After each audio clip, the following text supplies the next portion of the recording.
Dan untuk mengetahui kondisi terkini di Stasiun Bekasi Timur, kita tanyakan langsung ke rekan kami sudah bergabung dari luar studio dengan produser lapangan CNN Indonesia Satrio Adi Wicaksono di lokasi. Bagaimana situasi terbaru di sana? Silakan, Jojo.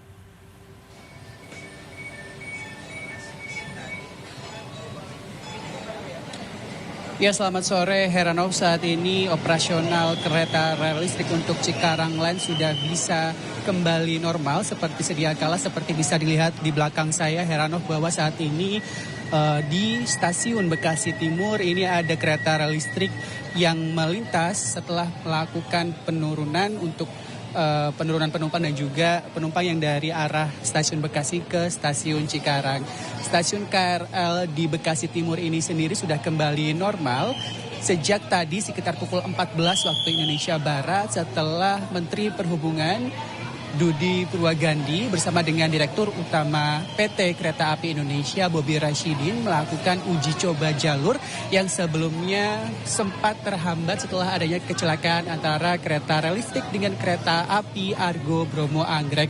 Selain di rel di jalur 1 di belakang saya ini yang menghubungkan kereta dari arah Bekasi, Stasiun Bekasi ke arah Stasiun Cikarang, untuk jalur satunya yaitu jalur 2 dari Cikarang ke Bekasi ini juga sudah kembali normal, di mana tidak hanya kereta rel listrik yang bisa melintas di jalur ini, namun juga kereta jarak jauh yang menghubungkan dari Stasiun Gambir ke sejumlah stasiun di kota-kota lain di Pulau Jawa ini.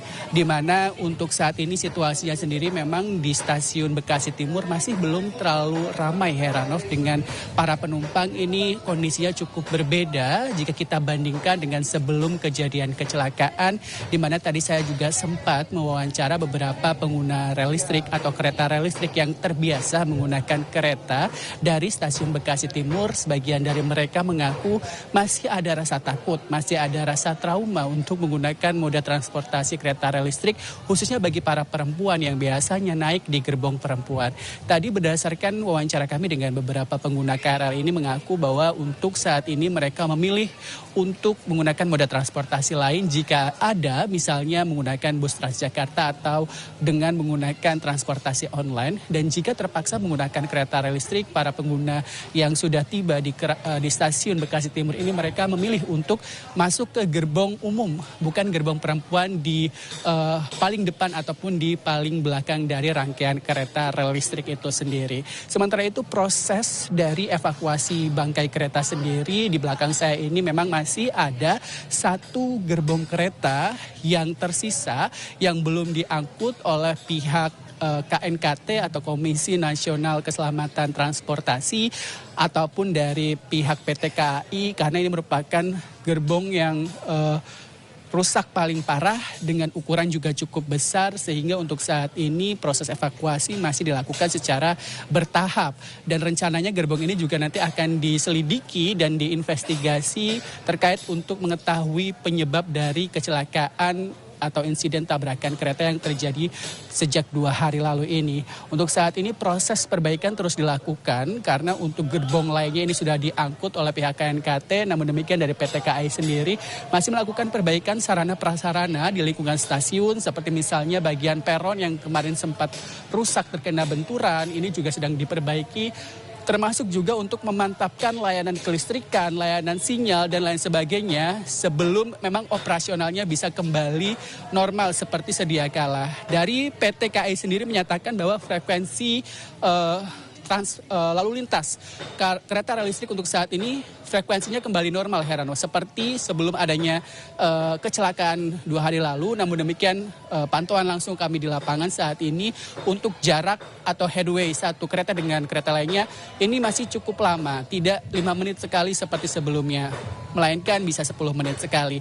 Itu karena kecepatan kereta rel listrik ini dibatasi dengan maksimal 30 km per jam. Selain proses evakuasi, maka setelah ini dari PT KAI bersama dengan Kementerian Perhubungan menyerahkan proses investigasi terjadinya kecelakaan kepada Komisi Nasional Keselamatan Transportasi atau KNKT, dan di sisi lain PT KAI tadi melalui direktur utamanya yaitu Bobi Rashidin mengatakan akan melakukan perbaikan secara internal ataupun eksternal, termasuk juga memantau 1.800 titik perlintasan sebidang yang di mana beberapa bagiannya tidak memiliki palang pintu otomatis, dan dengan adanya kejadian kecelakaan ini nanti diharapkan baik itu sarana prasarana dari palang pintu kereta, kemudian juga sistem sinyal antar satu stasiun dengan stasiun lain yang berdekatan seperti misalnya stasiun Bekasi Timur dengan stasiun Bekasi ini bisa diperbaiki sehingga tidak ada kejadian kecelakaan seperti yang terjadi di Bekasi Timur 2 hari lalu. Heranov, kembali ke Anda. Adi Wicaksono, terima kasih untuk update Anda sore ini. Selamat sore.